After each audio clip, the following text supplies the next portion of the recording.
All right, hello everyone. Sorry for the delay. I was just waiting for more people to join us on both stream as well as the Zoom.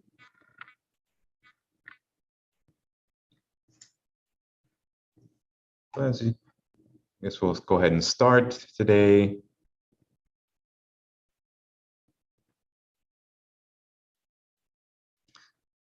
Welcome to another open discussion and various topics.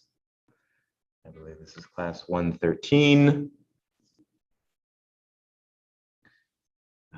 Let's open up with reciting the prayer for spiritual workers, and then we'll move into our Q&A session.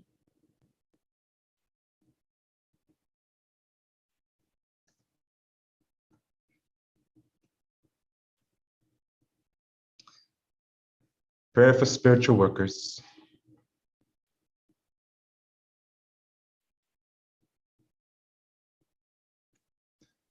Almighty God, I bless all those who, because of their limitations, would smite me.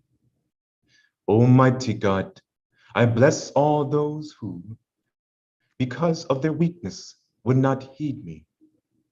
Almighty God, I bless all those who, because of their ignorance, would defile you through me.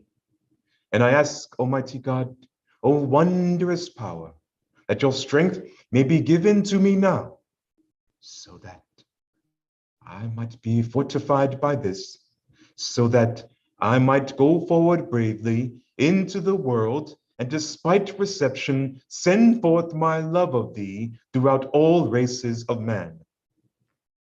Almighty God, give me the power and strength to rise above my karmic weakness, the deficiencies in the pattern of my evolution, so that I might evolve and become stronger, aye, and even stronger in thy everlasting light.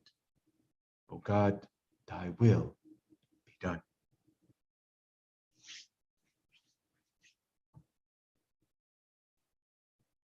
Okay.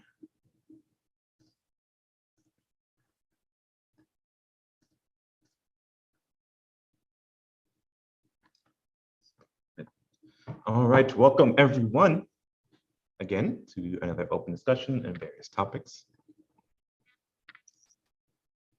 As per usual, feel free to ask or post any questions you have, either in the chat if you're joining us on YouTube, or if you're on Zoom, you can also use the raise hand features to ask your questions audibly. And we'll answer those for you. Then in the second half of today's open discussion, I want to review a handout to a Metaphysics 101 series that Nehemiah did in 2012. Well, it's dated 2012. It may have been also offered on other occasions. It's a 14-page document, which I'm going to read through, and I'm going to read through that in preparation. Just going to briefly go over like how the Bhakti Yoga, and this is 101 information. I'm going to read through that in preparation of going through I want to go back through many of our earlier videos. And the reason for that, and I want to go into review them, to study them, offer some updates and insights to the information, as well as to clarify a few points that were given in them. And also if we have any questions or comments on it, we can ask Nehemiah, because he was the one who taught those earlier lectures. But I also wanted to try and improve the engagement in them, in so much as back then, the equipment wasn't the best, and my videography skills were novice at best. And so there may be some gaps in the audio, or the video might not have captured all of the handouts or the presentations or whatever he was drawing on the board or putting up in a PowerPoint. So I want to kind of go back and clean those up a bit, but also give everyone opportunity to review those again. We'll study the materials. If the handouts have been updated from those earlier videos, I'll share the updated handouts or additional handouts that expand more on the subject material that was covered.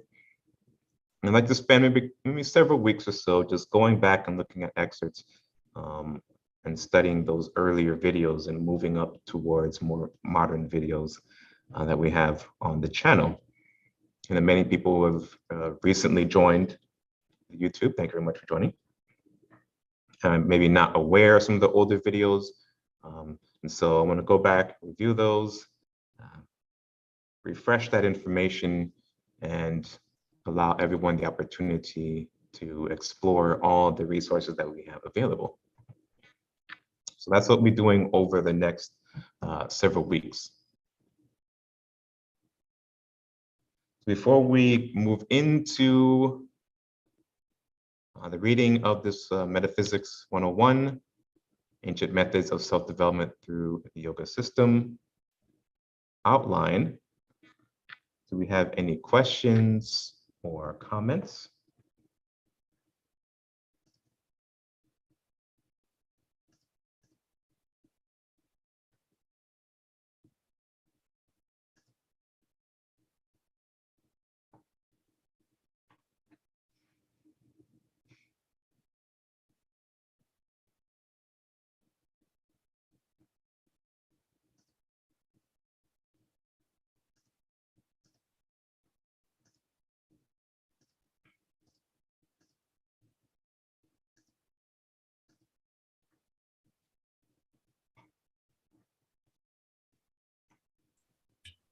Oh, Dwayne, is the document in the shared folder?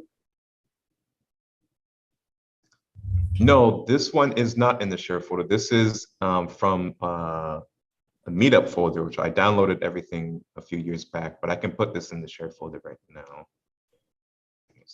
It's in our MeetUp folder. Send me a copy. It's in the PDF. I don't think it's a PDF, but I can convert it to PDF and send it to you. No, you can send them anywhere it is. Okay.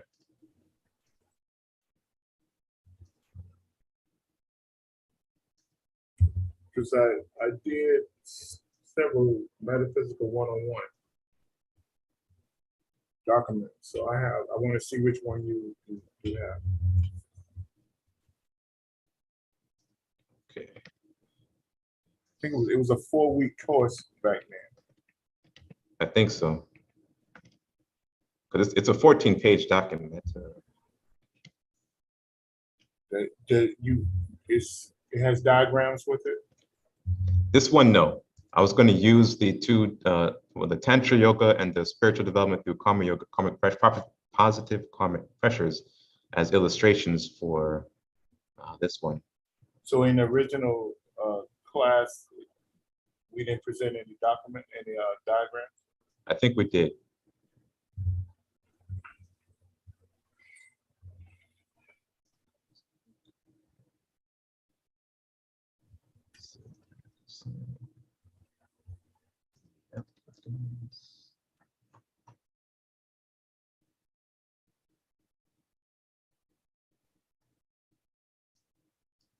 What's this one called?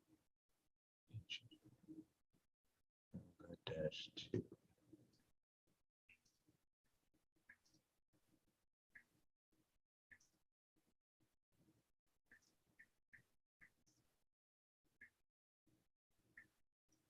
Okay, I just sent it to you.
Yeah, I got it. Okay.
So are there any questions so far?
Okay, let's go ahead and start. There's no questions. Okay.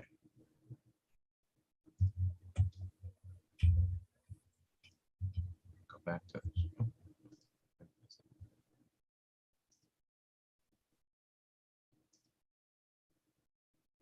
all right, so this is a bit of a long read, but I will break it up with two handouts in particular.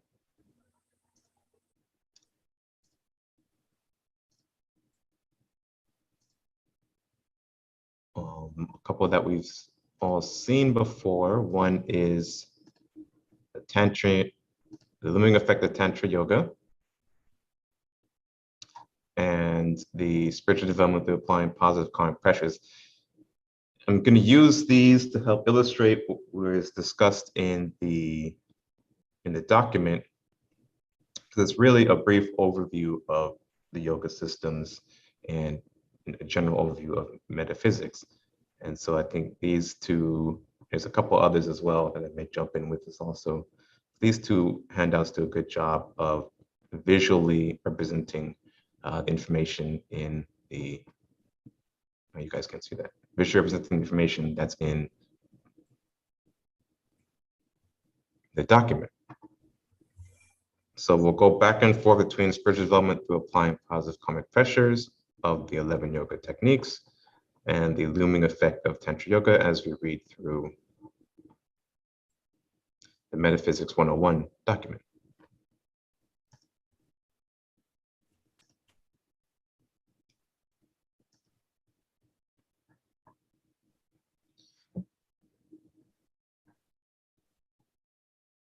Metaphysics 101, Ancient Methods of Self-Development Through the Yoga System, a brief outline on the 11 yoga systems used by man. Now, very quickly, sorry to keep jumping around like this, but this is actually from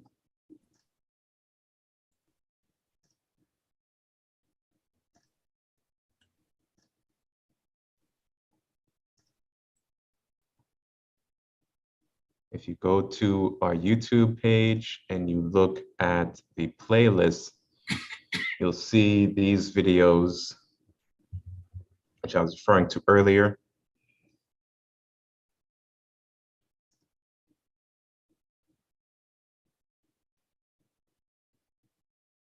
So we'll skip the very first two ones until later on, which are the study of the 9 freedoms and the mystic knowledge of Jesus' life, death, and resurrection. And we'll start at the metaphysical lecture series for beginners, the Tantra Yoga series, and the Metaphysics 101, as well as mystic form, projecting positive prana. The Metaphysics 101 in particular, I believe this handout and several other notes were used in that series. Now, again, these videos are from 10 years plus ago. So we had older equipment, we're still figuring out how to do live streaming and broadcasting and all that. So you be patient with the poor quality, but I want to go back over these videos to represent the information. Also to make, I don't think I had uploaded the handouts and diagrams for these earlier classes into any shared folder or even under the video descriptions themselves. So go back over this information, go back over these classes. I'm not going to play the whole thing, just going to take certain extracts and bullet points from each series as we go through them and discuss them a bit more in detail, as well as represent like the documents, the handouts, and information, and collect them into that same shared folder or making a separate shared folder for each of these previous series so that we can review the information and continue on in our spiritual development. So this 14 pages document Metaphysics 101 comes from, again, Metaphysics 101, Tantra lecture series, Metaphysical lecture series for beginners, these earlier series, and the information is carried forward and expanded upon as we move through the other lectures and studies throughout the library.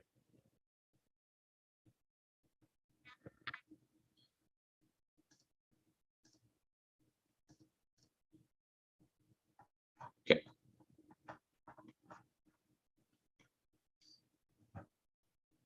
Metaphysical 101, ancient methods of self-development through the yoga system. Over the next couple of weeks, the My Metaphysical Study Group, back then, or International Mystic Knowledge Center now, will conduct several lectures, discussions, and question and answer sessions on the ancient methods of self-development through the yoga system. We will give a brief description on the 11 ancient techniques of yoga designed for the personal self-development of man's consciousness towards unifying him with God, the absolute source of all life. The word yoga actually means union with God. The different systems of yoga gives mankind several pathways back to God. We have listed the most popular forms of yoga and major pathways of yoga given publicly to mankind. The following are the yoga techniques of self-development that we will address. First is Hatha Yoga. This is the yoga of physical development. Hatha Yoga is a system of various techniques that give mankind control of the physical body and all its systems, organs, and involuntary functions. The student of yoga uses Hatha Yoga techniques to create a close union to and with the absolute through physical well-being. Hatha Yoga is known to be man's first yoga. It is used to condition the physical and astral bodies for the future rise of Kundalini. One of the great secrets of Hatha Yoga is that this form of yoga forces the full use of the existing Kundalini within the body and mind. The intent of Hatha Yoga is to create a continued demand on the full capacity of the Kundalini in various areas of the body. Usually the focus of Hatha yoga techniques is placed on the lungs, respiratory system, digestive system, and extremities or limbs of the body in order to place extreme pressure on those areas to bring the maximum amount of kundalini to that point. Forceful yoga. Hatha yoga is a system of physical and mental exercises developed in ancient times as a means of rejuvenation by rishis and tapasvinis who meditated for long hours and used in today in preparing the body and mind for meditation. Its elements are 1. Postures, asana, 2. Cleansing practices, dauti, shodhana, breath control, pranayama, locks, bandha, which temporarily restrict local flows of prana, and hand gestures, mudra, all of which regulate the flow of prana and purify the inner and outer bodies. Hatha yoga is broadly practiced in many traditions. It is the third limb, anga, of Patanjali's Raja Yoga. It is integral to the Saiva and the Shakta Tantra traditions and part of modern Ayurveda treatment. In the West, Hatha yoga has been superficially adopted as a health-promoting, limbering, stress-reducing form of exercise, often included in aerobic routines. Esoterically, Ha and Tha, respectively, indicate a microcosmic sun, Ha, and moon, Tha, which symbolize the masculine current, Pingala Nadi, and feminine current, Ida Nadi, in the human body. The most popular Hatha yoga manuals are Hatha Yoga Pradipika and the, give my pronunciations, Gerudanda Samhita, see Asana, Kundalini, Nadi Yoga, and Raja Yoga. All right, so that is the first one we look at as Hatha Yoga.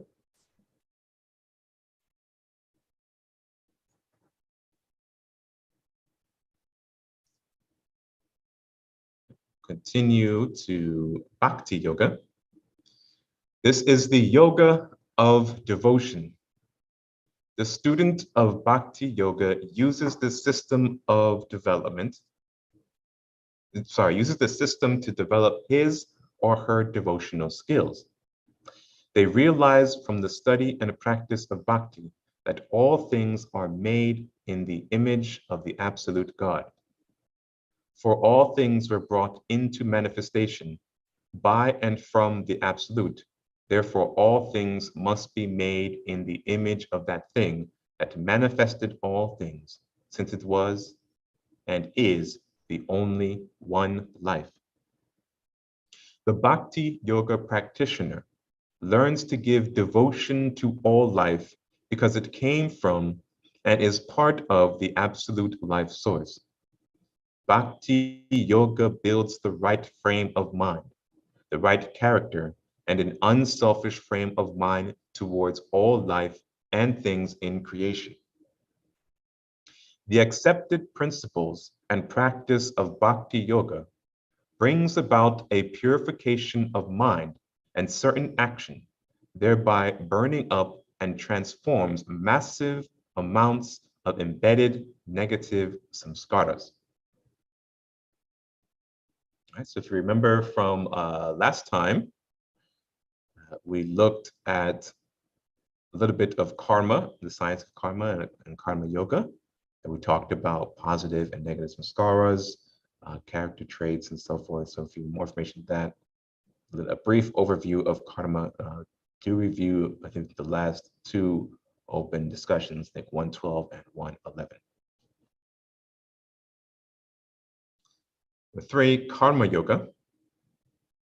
The yoga of actions within the framework of pressures exerted from the divine law of God, or laws of karma.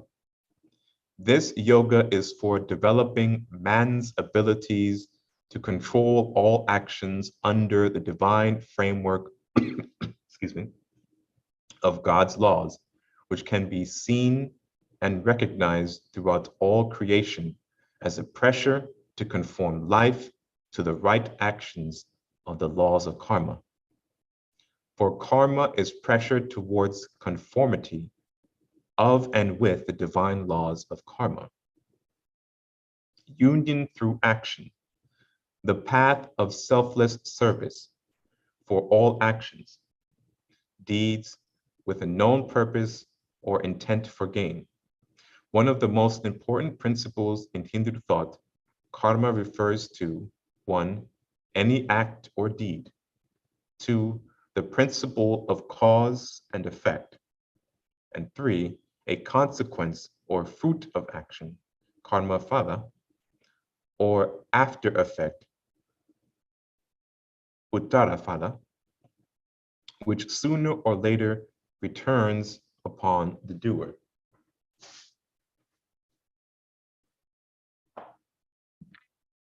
What we sow, we shall reap in this or future lives. Selfish, hateful, or wrongful action, or called paparkarma, will bring suffering.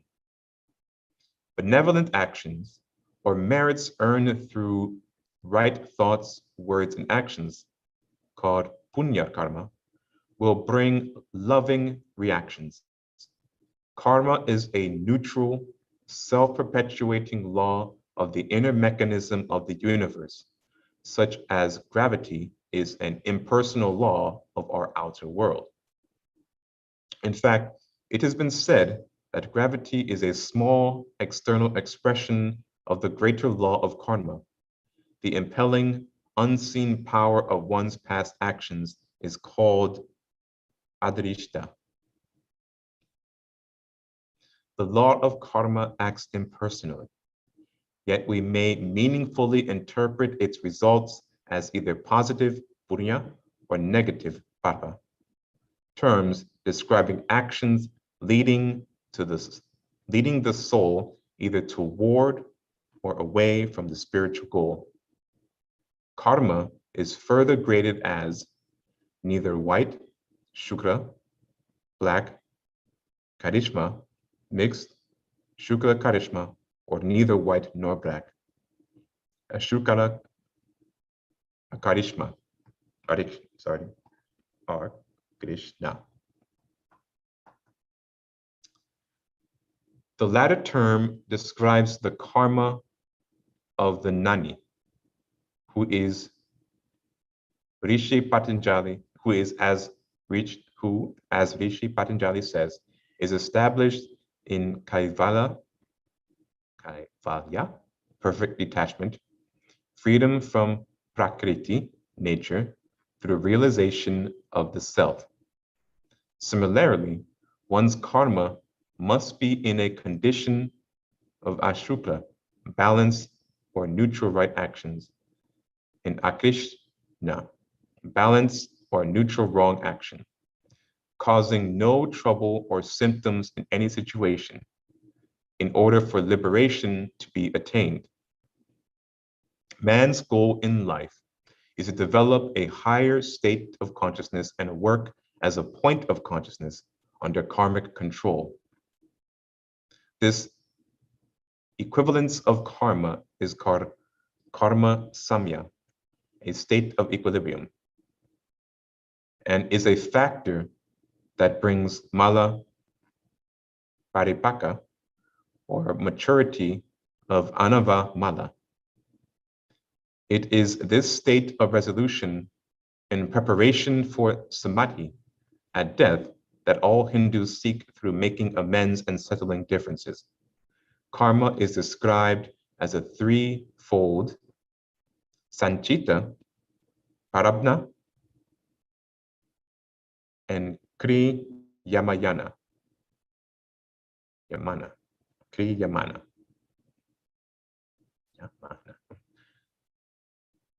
Sanchita karma, accumulated actions. the sum of all karmas of this life and past life. Prarabdha, karma,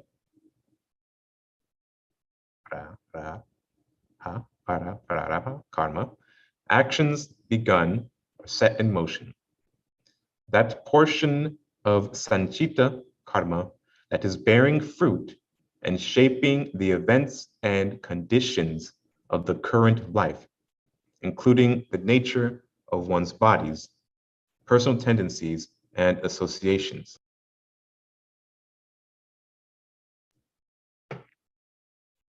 Kri Yamana karma, being made, the karma being created and added to sanchita in this life by one's thoughts, words, and actions, or in the inner worlds between lives. Kriyayamana karma is also called agami, coming, arriving, and vardhamana, living, set in motion. While some kriyamana karmas bear fruit in the current life, others are stored for future birth. Each of these types can be divided into two categories. Arabha, literally begun, undertaken, karma that is sprouting, and anarabha, not commenced, dormant, or seed karma. In a feigned analogy, karma is compared to rice in its various stages. Sanchitar karma, the residue of one's total accumulated actions, is likened to rice that has been harvested and stored in a granary. Excuse me. From the stored rice, a small portion has been removed, husked, and readied for cooking and eating. This is parabha karma, past actions that are shaping the events of the present.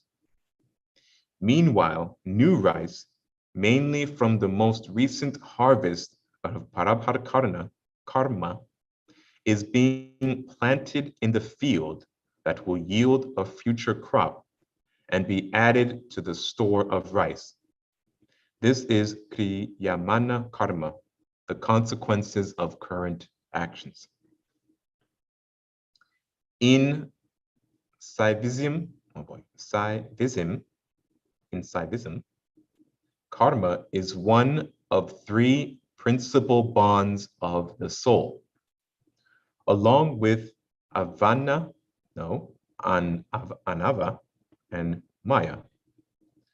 Karma is the driving force that brings the soul back again and again into human birth in the evolutionary cycle of transmigration called samsara.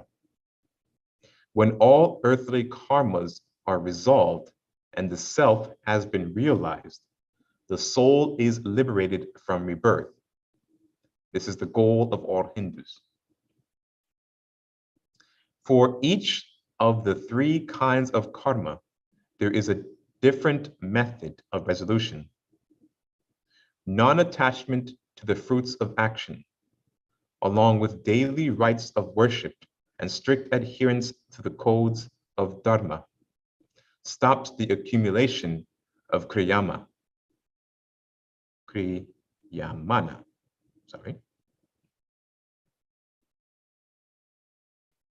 Prarabha karma is resolved only through being experienced and lived through.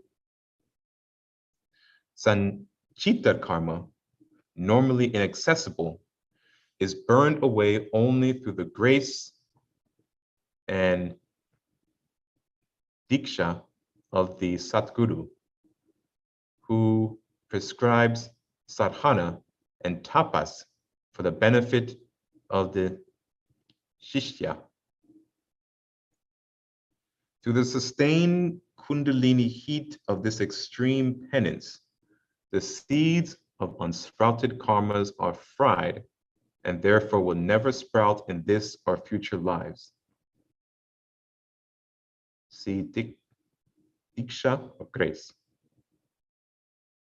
Like the fourfold edict of Dharma, the threefold edict of karma has both individual and impersonal dimensions. Personal karma is thus influenced by broader context, sometimes known as family karma, community karma, national karma, global karma, and universal karma. See Anava, fate, Maya, moksha, papa, asha, punya, sin, soul. There's quite a lot in that. I was not expecting all that Sanskrit. I apologize for my poor pronunciations.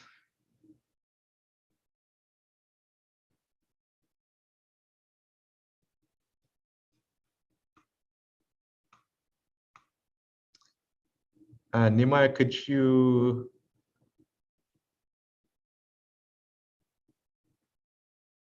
go over that last paragraph where we talked about each of the different methods of resolution?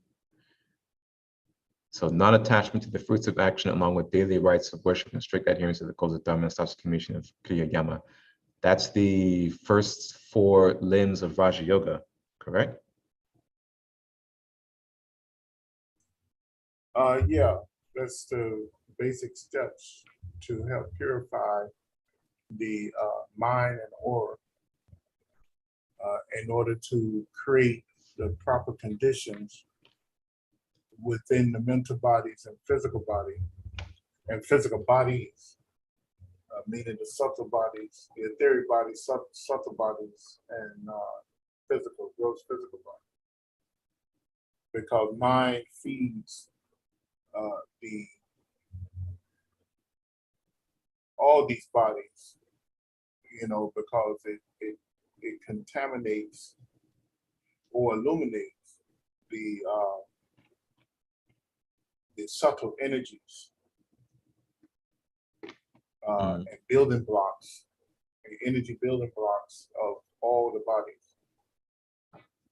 So that's why that's why we're taught to live in a certain way and create the proper intent of all our actions, because it's the intent that they give birth to the either positive karmic energies or the negative karmic energies that pressure us towards conformity.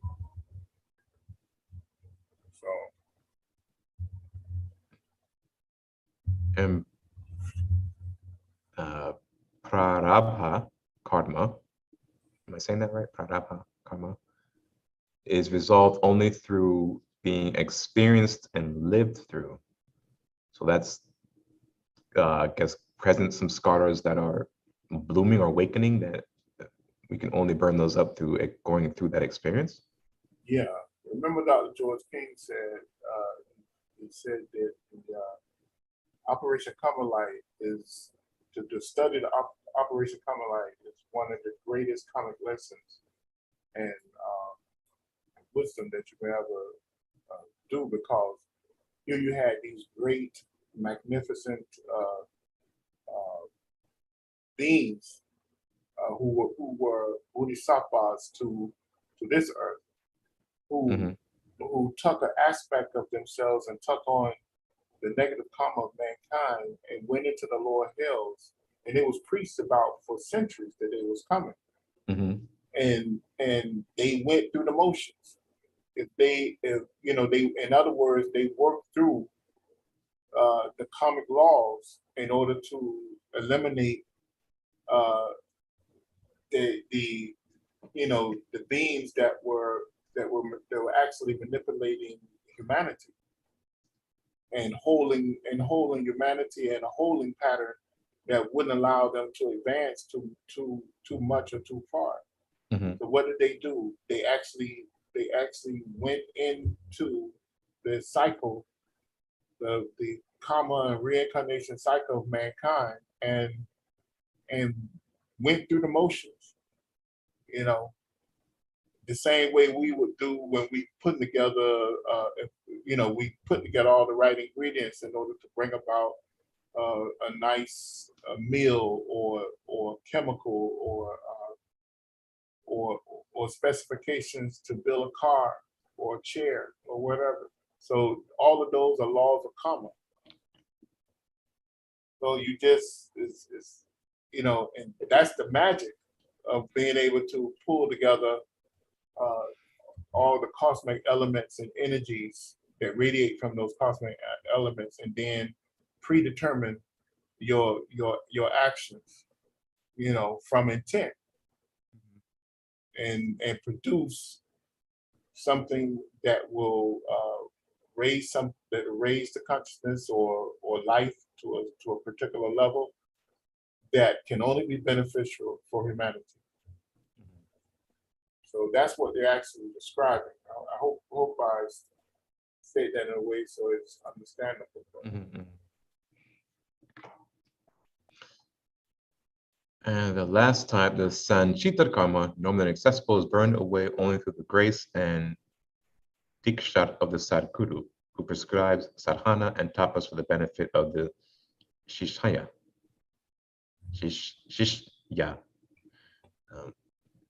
What came to mind there is when a guru when guru initiates a student into mantra, for example.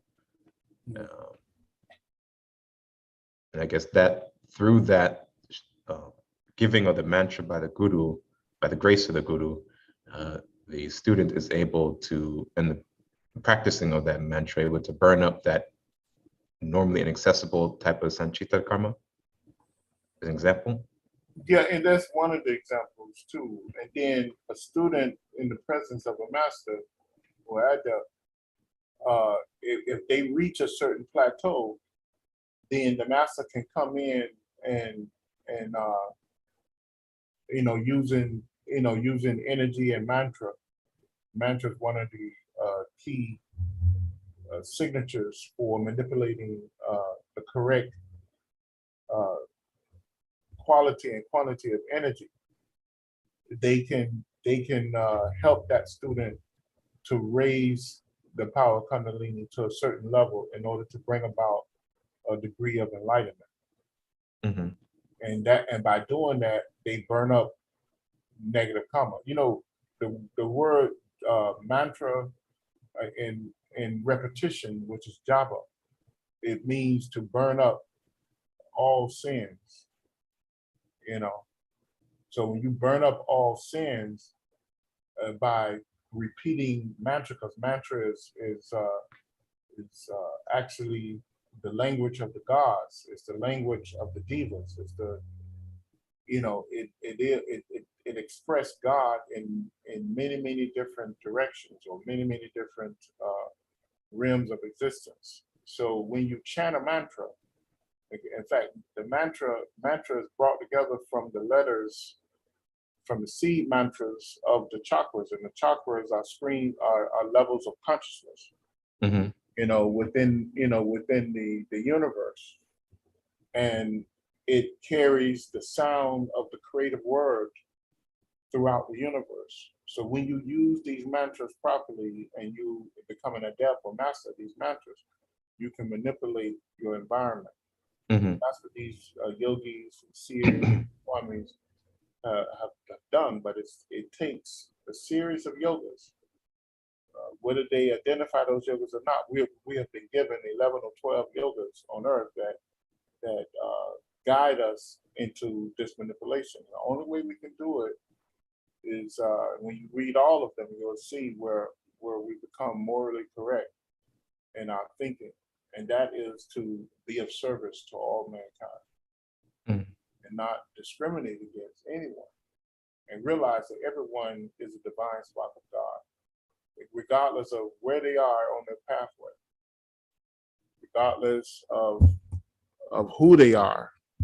And at one day they will reach a plateau of these great masters of old, you know, whether it's the great Lord Sri Krishna, uh, Buddha, Jesus, Laose, Sankachara, you know, they will reach that level one day.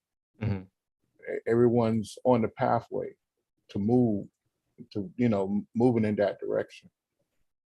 And we have to understand that. So mantra works on all three of these kinds of karma that I described here.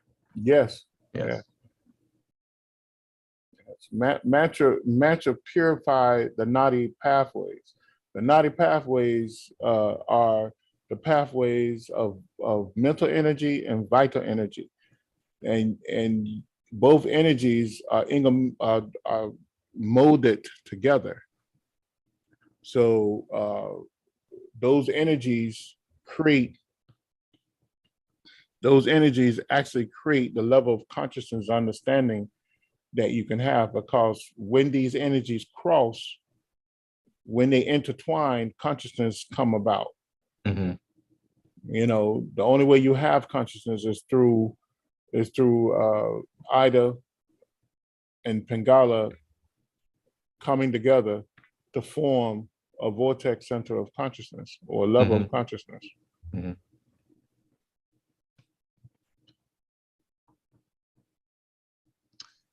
And to everyone just recently joining us, welcome.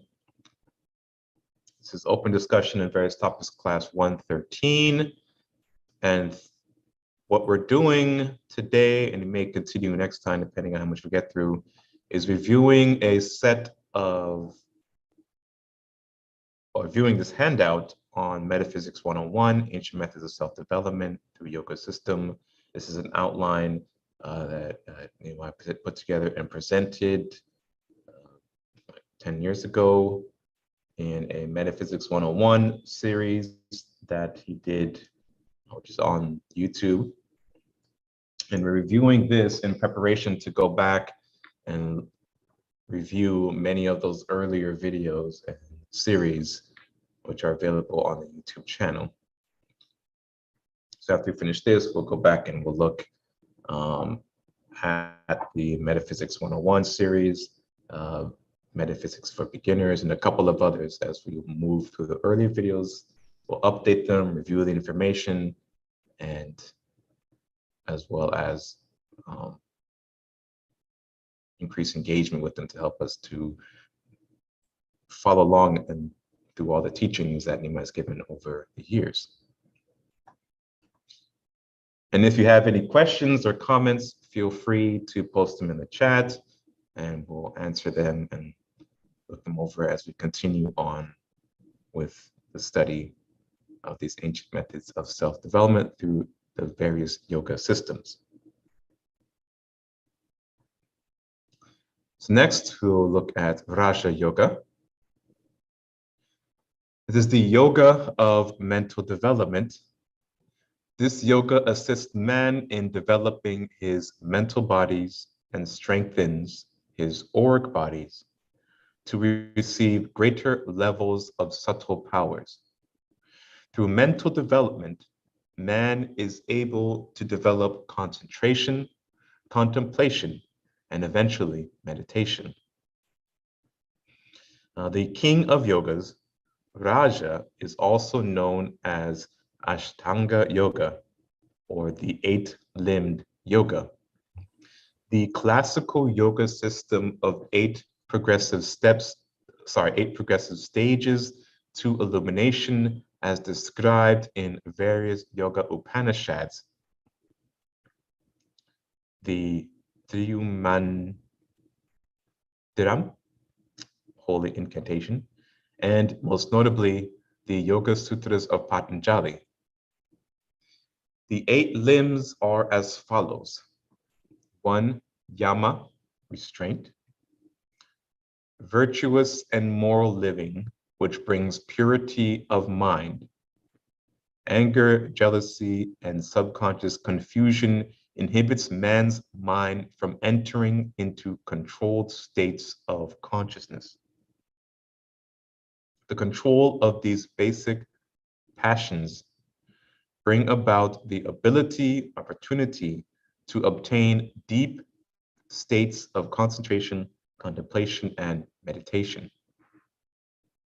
Niyama, Sanskrit for observance, are religious practices which cultivate the qualities of the higher nature, such as devotion, cognition, humility, and contentment, giving the refinement of nature and control of mind needed to concentrate and ultimately plunge into deeper states of concentration, contemplation, meditation, and eventually samadhi.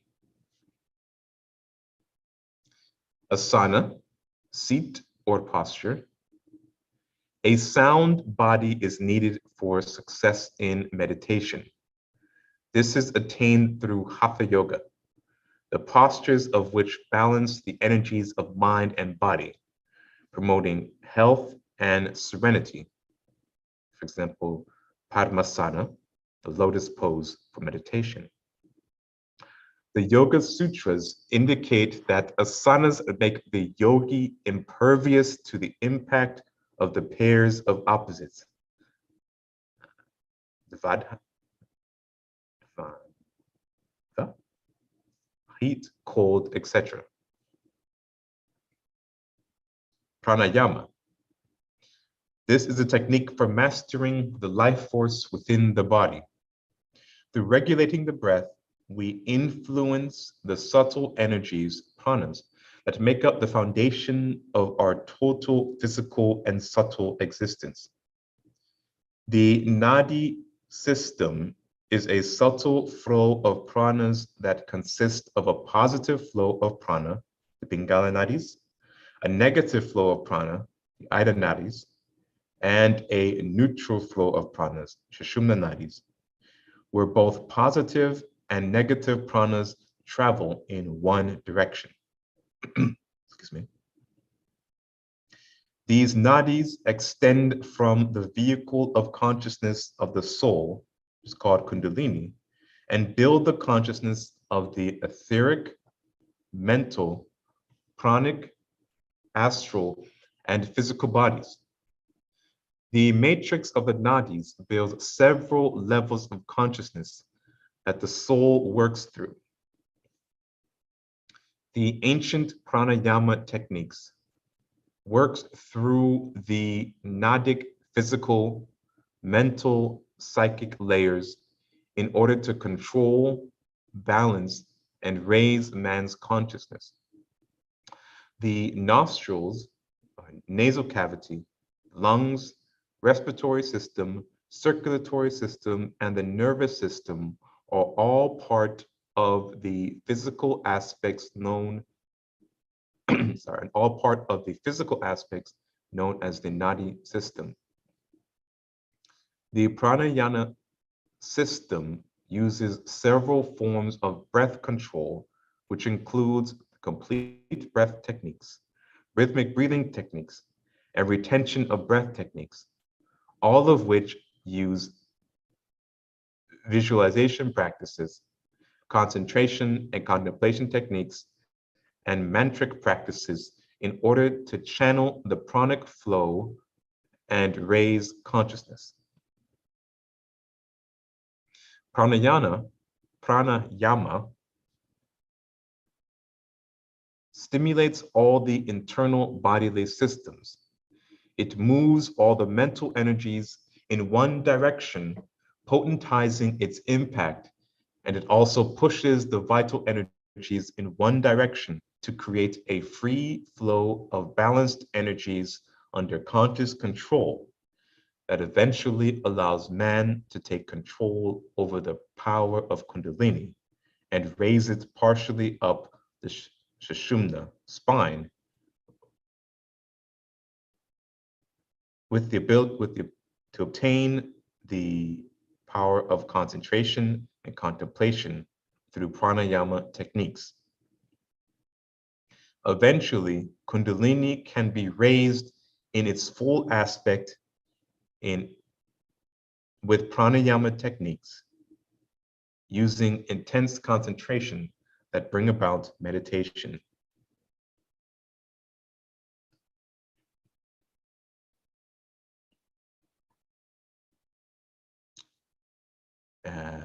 Pratyahara, withdrawal, the practice of withdrawing consciousness from the physical senses first, such as not hearing noise while meditating, then progressively receding from emotions, intellect, and eventually from individual consciousness itself in order to merge into the universal mind substance or higher consciousness.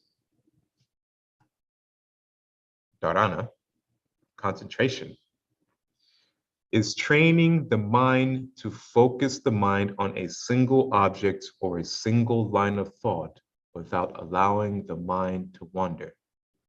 By obtaining this level of concentration of directing the mind down one channel of thought, the student elevates his consciousness above the normal levels of operation. When concentration is sustained for long periods of time and deep enough, contemplation is obtained, and eventually meditation naturally flows after intense practice. At this point, the nadis are being purified and the basic chakras are beginning to be partially activated. The control of mind through concentration begins to give the practitioner gradual control over the massive pranic and mental control over the mental bodies locked in the auric magnetic fields. 7, dhyana, contemplation. Contemplation is a result of intense and prolonged periods of concentration, which brings about the ability to read embedded subtle mental information within the object or within the auric field or subtle magnetic mental field of the object. In other words, when contemplation is achieved, the person receives a flow of information from their extrasensory perception organs. This is considered to be clairvoyant powers or the siddhis. At this point of mental control, the practitioner has learned to control the vrittis within the mental bodies or subconscious mind. The student is then taught to perform samyamas on as many objects as possible until they can obtain deep states of contemplation that eventually leads them into a meditative state of consciousness. In contemplation, the auric fields of the mental bodies are controlled to allow massive amounts of information to enter through to the extrasensory perception part of the mind. At this point, the nadis are conditioned to respond to conscious mental commands on several realms of mental perception: etheric psychic, astral psychic, and mental psychic levels. The basic chakras and two of the upper chakras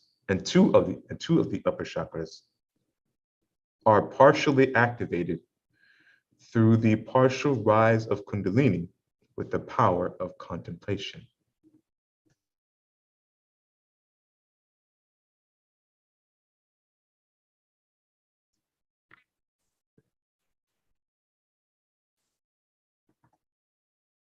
Number 8, samadhi, deep meditation. Meditation is when the practitioner becomes one with that thing that he or she was concentrating or contemplating upon. In other words, meditation is when the practitioner merges his or her consciousness with the thing that they are concentrating or contemplating upon. The meditator and the object of meditation becomes one consciousness. Therefore, meditation is the result of a full raise of the power of Kundalini. The higher Kundalini raises through the Sushumna to the various chakras, the deeper the meditation becomes. Each chakra petal represents a different level of meditation. After raising Kundalini many times, the practitioner enters a state of ecstatic bliss called samadhi. After the practitioner enters samadhi many times, he or she enters a higher state of samadhi called cosmic consciousness. For a deeper study and investigation into Raja Yoga, Maya does have a lecture series dedicated to Raja Yoga, and those videos are available on YouTube under a Raja Yoga playlist.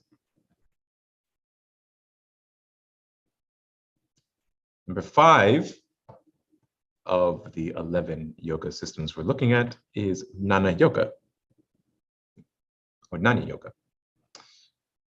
This is a system of wisdom. The students of Jnana seeks union with the divine through wisdom. There are many layers of wisdom that the student must obtain in order to achieve the greater levels of wisdom, which are the inner wisdom received when the soul is bathed in the light of the spirit in deep and true meditation. Union of or with knowledge. Jnana Yoga describes the esoteric spiritual principles of the fully enlightened being, or the Jnani. An alternative meaning, popularized by Swami Vivekananda, is the quest for cognition through intellectual religious study. Excuse me. As one of 4 alternate paths to truth. The other 3 being Bhakti Yoga, Karma Yoga, and Raja Yoga. Jnana is a matured state of the soul. It is the wisdom that comes as an aftermath of the Kundalini breaking through the door of Brahman into the realization of the Parashiva, the absolute reality. The repeated samadhis of Parashiva ever deepen this flow of divine knowing, which establishes the knower in an extraordinary point of reference, totally different from those who have not attained this enlightenment. Jnana is the awakening of the supra-conscious state, Karana Chitta, working within the ordinary experience of the world, flowing into daily life situations. It is the fruition of the progressive stages of conduct, kriya, action, and yoga in the auspicious system of spiritual unfoldment. Jnana is sometimes misunderstood as book knowledge, as maturity or awakening that comes from simply understanding a complex philosophical system or systems. Those who define Jnana in this way deny that the path is a progression of the Charya, Kriya, Yoga, Jnana, or of Karma, Bhakti, Raja, Jnana. Rather, they say that one can choose his path and that each leads to the ultimate goal. Self-realization, door of Brahman, self-realization, and samadhi.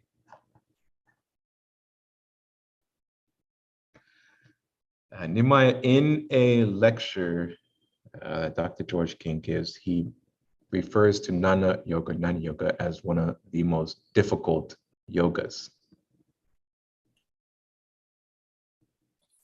Yes, that is true. And because there's so many, how you say it, there's so many false truths to get to the real truth. And most people rather, they willing to deal to accept false truths so that it fits uh, their own lackadaisicness. So they will deny true reality. And the key about that is that most people in their inner heart know that it's not true, but they will pacify the untruth so that they can exist in the manner in which they want to exist until the pressures of karma force them to accept the truth. And that's one of the reasons why we reincarnate over and over and over and over again.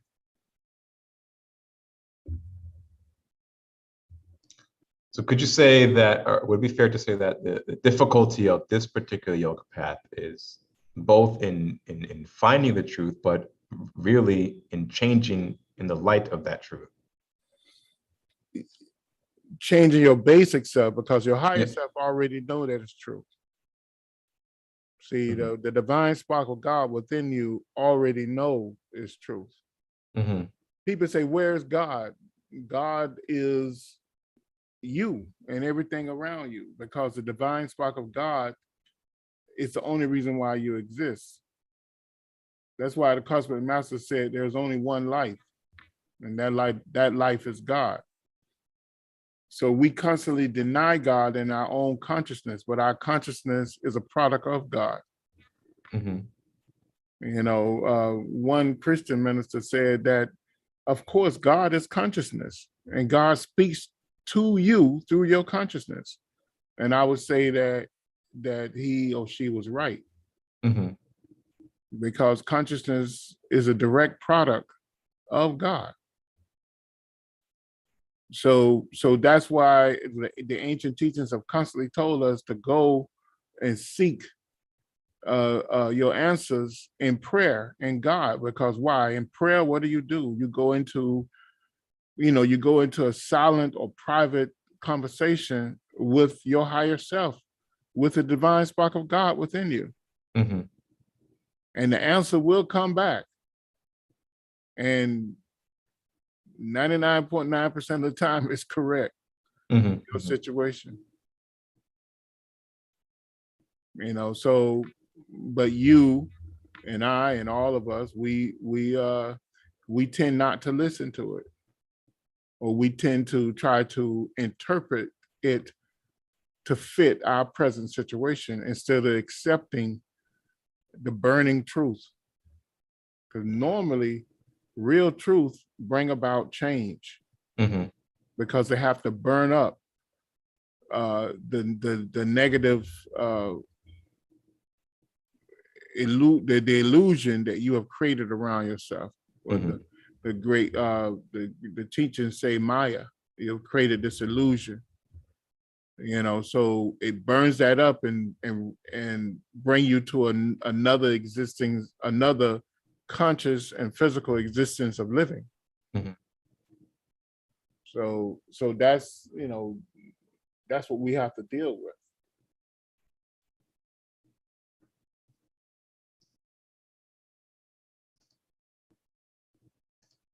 And again, everyone, if you have any questions or comments, feel free to post them in the chat, and we'll answer those for you. There's one comment here by James. It says, beyond the alchemy is a, quote, moron that thinks he knows spirituality. He speaks about enlightenment as if no one can achieve it without becoming nothing.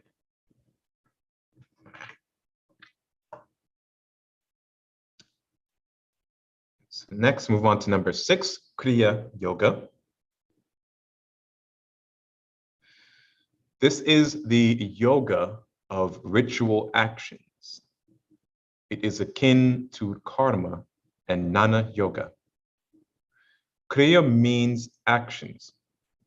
Kriya Yoga is a system of highly advanced techniques of pranayama, mantra, mudra, and visualization used to quicken the rise of Kundalini in order to elevate the practitioner to higher states of spiritual consciousness. It is said that when the student perfects this technique of pranayama under Kriya Yoga, every 30 seconds of practice is equal to one spiritual year of development. Wow. A good, diligent practice of Kriya Yoga is said to burn up negative samskaras.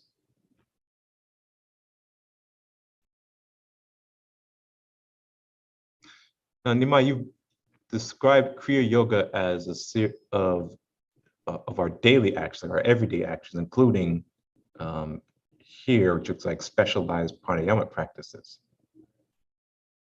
Is that if we're molding and modifying our daily life to align with a Kriya Yoga practice, is it still burning up negative scars?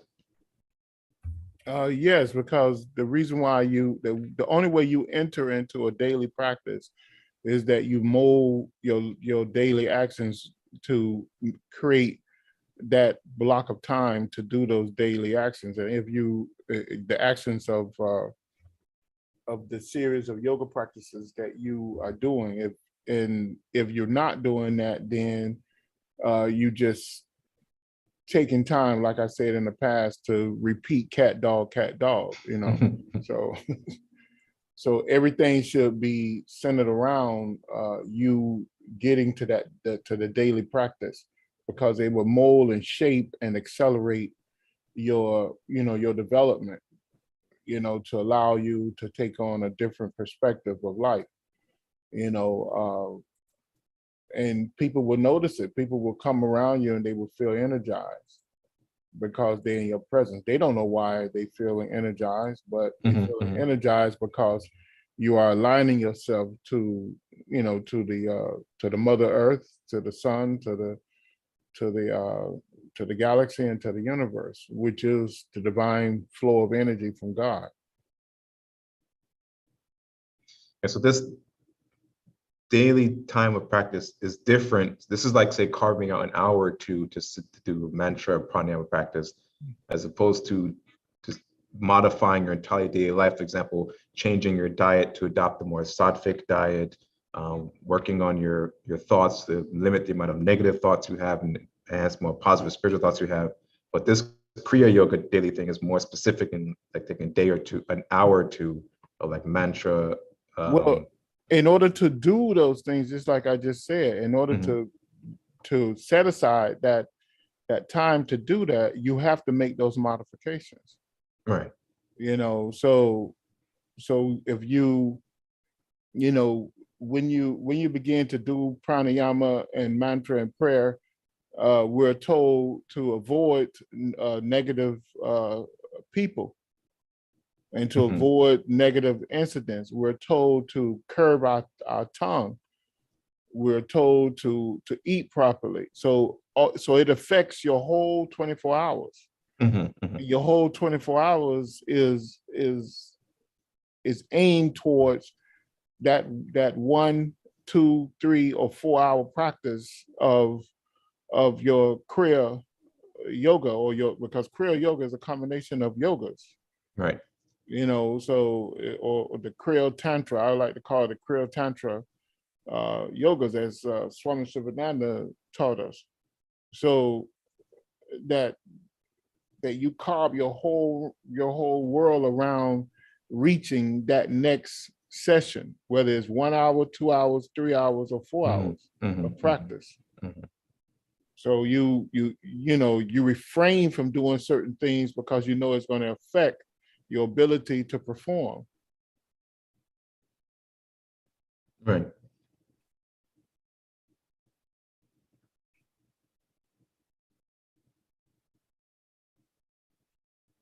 Yes, James, you're right. Ghost pepper is not part of the sattvic.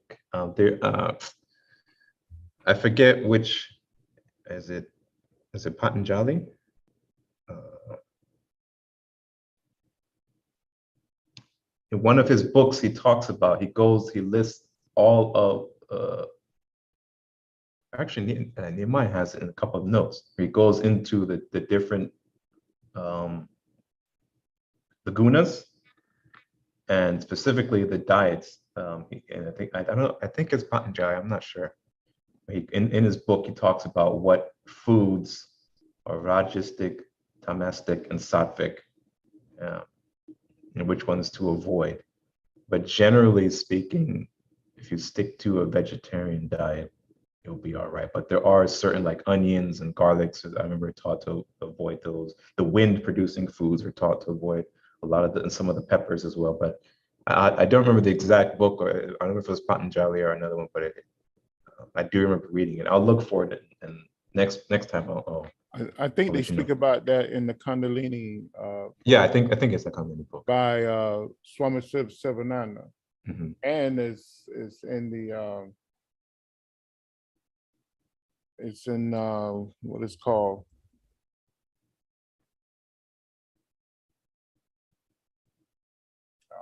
It escapes my mind now, but yes, that is a practice that we need to, you know, avoid those type of foods. They list it in Kundalini and Hatha Yoga especially because you have to prepare the body in a certain way, and certain foods bring about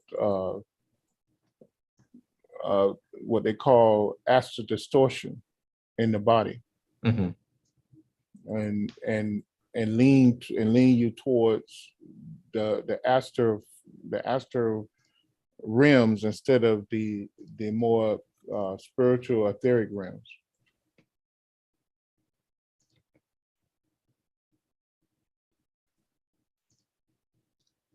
Yeah, I do know what's in the Kundalini books. I do remember reading that in there, that list. And I believe that is on our ebook library. It's there. It's there.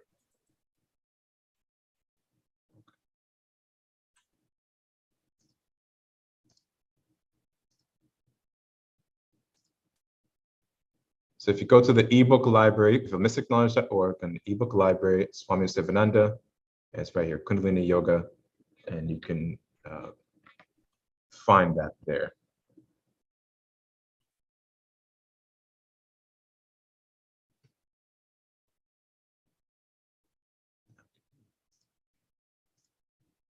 All right, let's go back to the text. And next we'll look at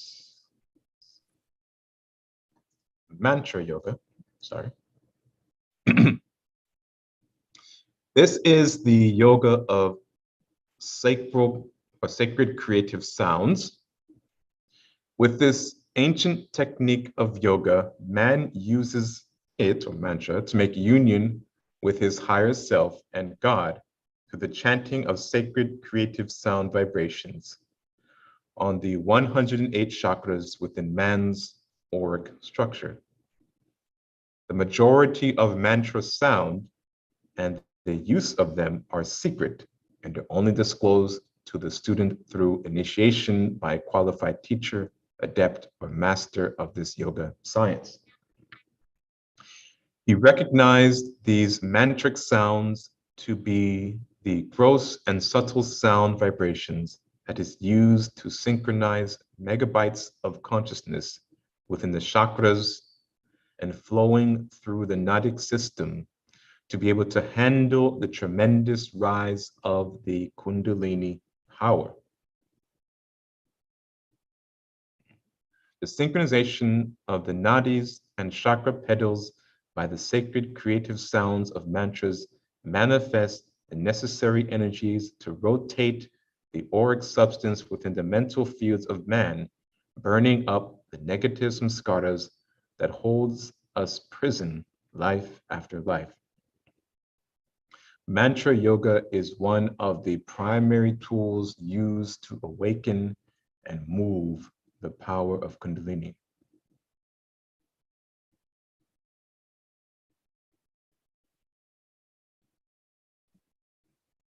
Interesting. Number 8, mudra. Let's see, maybe we'll stop after this one or see if we can have a couple of pages left, but I think we'll stop after mudra yoga. Mudra yoga. This is the yoga of mystic hand signs, asanas, and bandhas, in order to manipulate the subtle pranas of the body. The majority of this mudra yoga science is secret and is only given through initiation. Mudra yoga is used to seal, redirect, and distribute the subtle pranas within gross and subtle bodies of man. This is done in order to place specific pressures on targets of interest. The asana mudra, such as the lotus, places seals on the lower extremities and places pressures on the Muladhara chakra. The energies in the lower extremities are inhibited and redirected up towards the Muladhara, where it is redistributed for use. Mudra yoga is known as the yoga of mystic hand signs, body gestures, and postures that man uses to help seal and redirect the cosmic energies within the physical body and subtle bodies. Mudra yoga is an advanced form of yoga that helps the practitioner of the mudra technique to create a link between the physical body, energy bodies, and the mental bodies with the subtle sealing, redirecting, and redistributing of the subtle flow of energies within the body and auric structure. This yoga is built on the known metaphysical science of, number 1, Kundalini power within the body.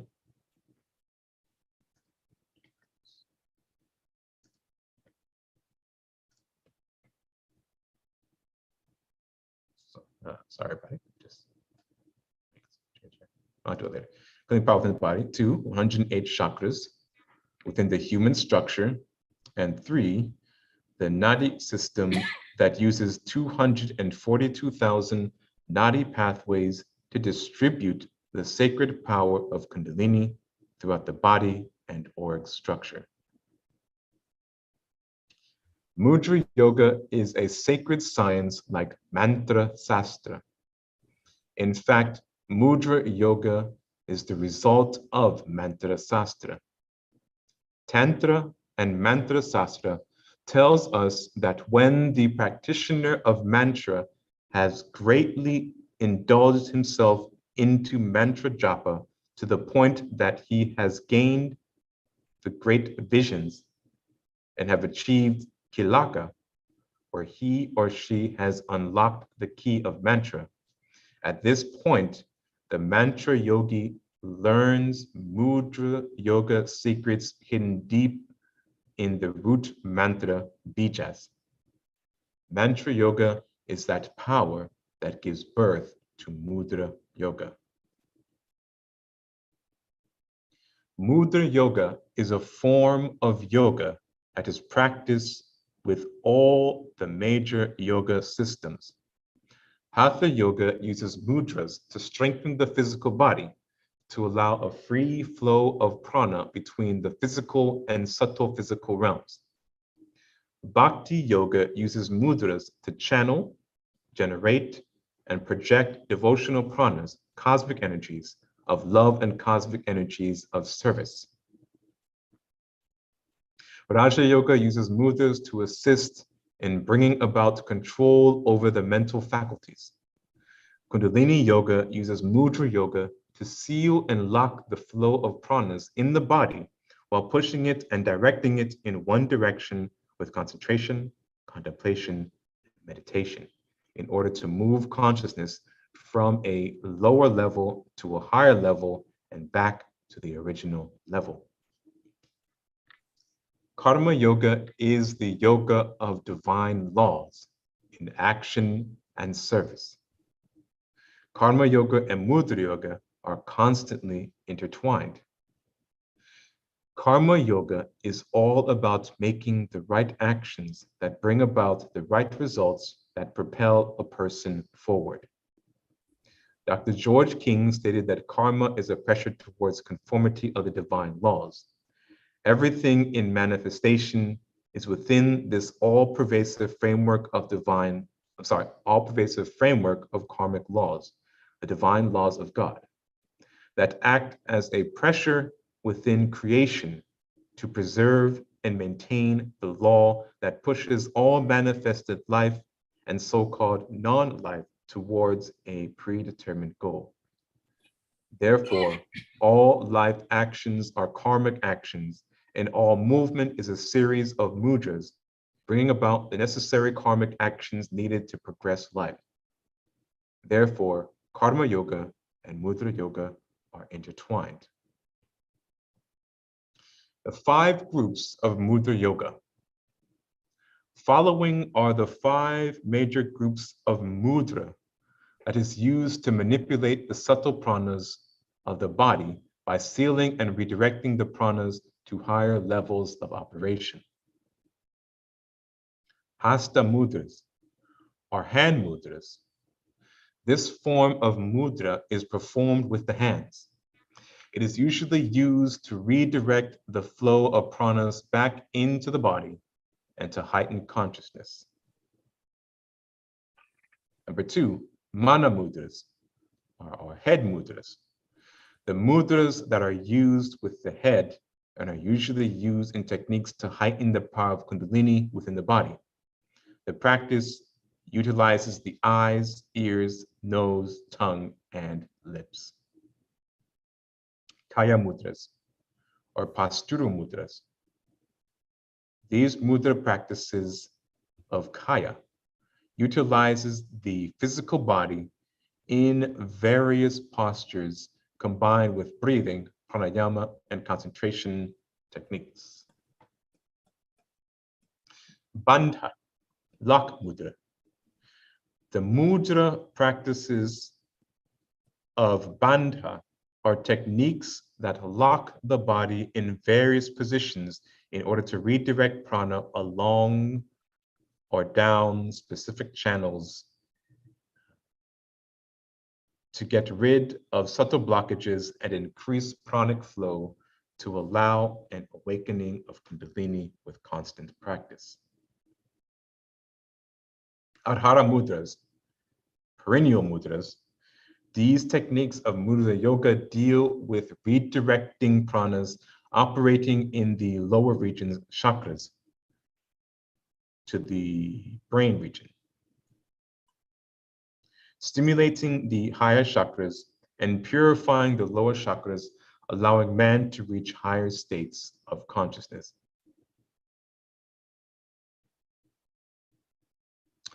Oh, Nessa, I haven't shared this in the shared folder as of yet. I'm gonna make some edits and some corrections, and then I'll put it up in the shared folder. So do look for it in the shared folder this week. By Wednesday, the latest, but by Monday or Tuesday, it should be in the shared folder. If not today, after I finish making some edits and corrections.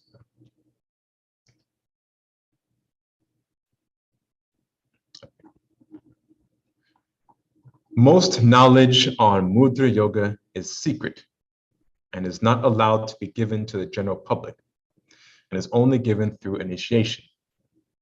Mudra Yoga techniques are very potent and yield rapid results. This is why the majority of the knowledge is kept secret and away from the general public.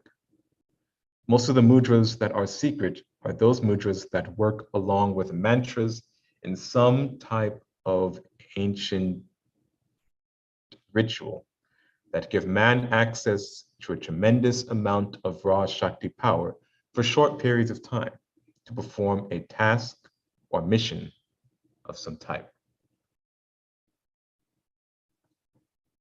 All right, I guess this is a good place to stop. Next time, let's see, August 14th. So maybe next week, hopefully next week, we'll pick up and we'll finish with the remaining 5. No, not remaining 5. Kundalini, Leia, and Tantra. So we'll finish up next time. We'll pick up Kundalini Yoga. Like I mentioned earlier, I'm going to go through this, make some changes, make some edits, and see if Nehemiah has a more recent version.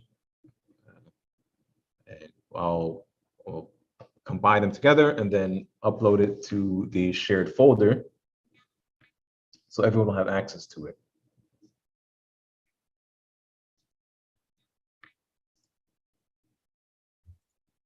So then by next week, we can finish reading it up together, and we'll keep building upon this 101, this Metaphysics 101 in future classes. And we'll also start taking a look at the what? The previous video, sorry. Jumping around in my head. So do prepare for that, and what that is, let me jump over there really quick. It's here. I think next we'll start with the Metaphysics 101, Metaphysical Lecture Series for Beginners. This is on the Mystic Knowledge YouTube channel. If you go to playlists and scroll down, I think it's in a chronological order. So these earlier videos down here, these are from 10 years ago. We'll go over, review those. I'll take some bullet points and highlights from them. And for example, in the Metaphysical 101 series, everything was written on the, Nehemiah wrote a lot of things on the board, a lot of illustrations and diagrams on the board, but it was hard to see with that earlier camera. And so I'll take some handouts and some diagrams to represent that information, and we'll move on like that through these earlier series and recordings. Is there any questions or comments before we close out today's session? Was there anything you want to add, Nehemiah? No. I mean, that was a short. I think there's like 100 pages now on that I have. Oh, but, on the 101 document? Methods 101? Yeah. Oh, okay. But that's a good start right there. Okay. I think also we transferred that document into a larger document. The methodology of our International Mystic Knowledge Center. I think so too. Yeah. I think so too. Okay. So do be on the lookout for that, everyone. So then again, any final questions or comments?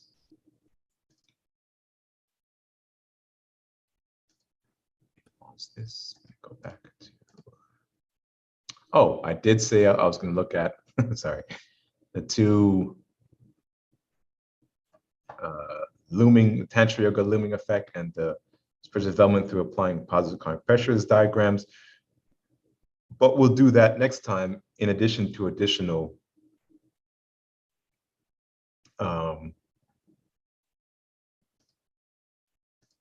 foundational diagrams to help us understand and work through this 101 series, as well as go through the earlier videos.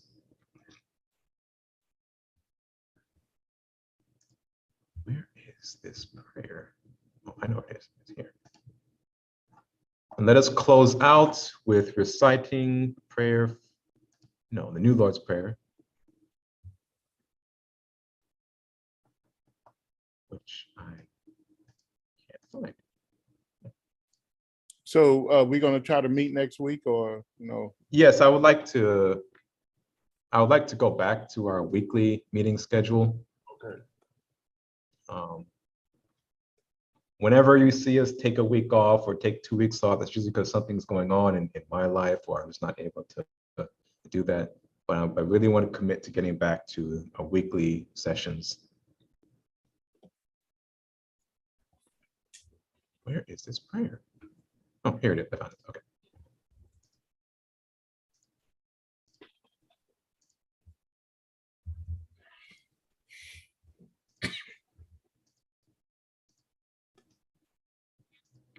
So let us close out reciting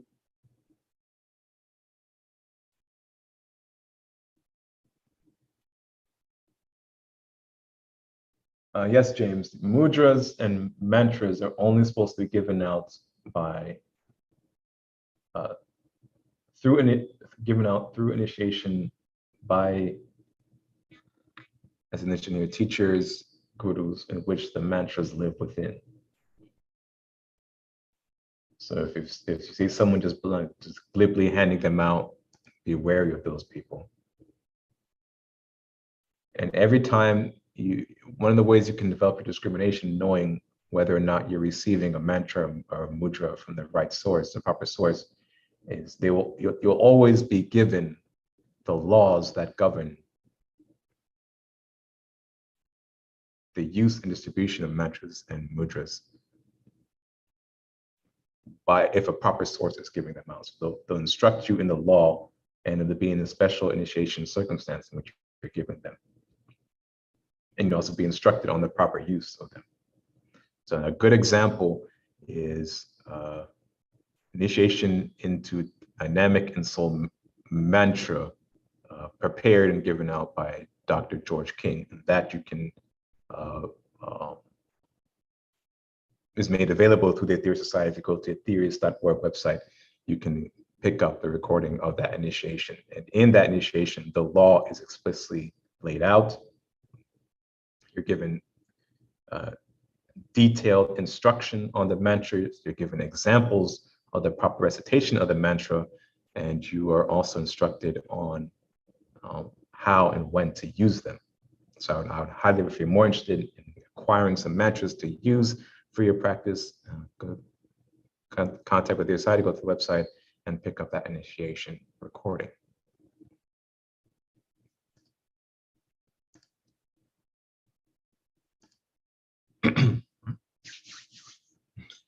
Let us recite and close out with the New Lord's Prayer.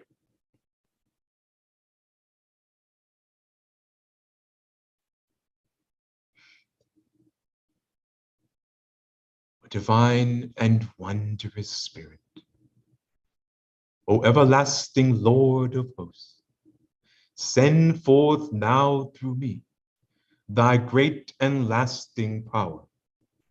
Allow me, Almighty God, the lasting privilege of radiating to all the world thy great love, so that those who suffer may be given the power and energy to rise above their weaknesses.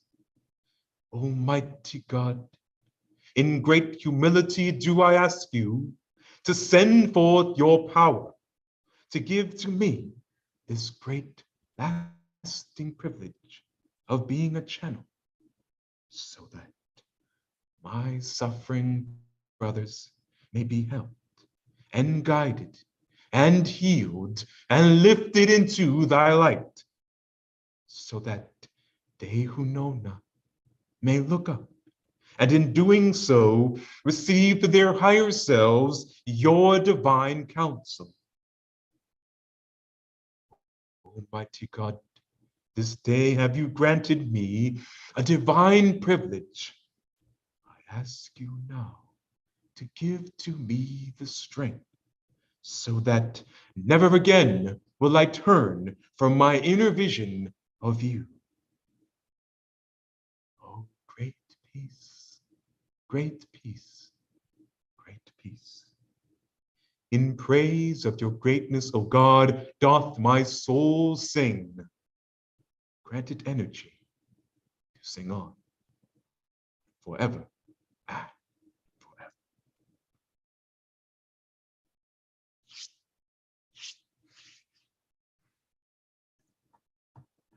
All right, thank you very much, everyone, for your attendance, your participation, your questions, and your comments.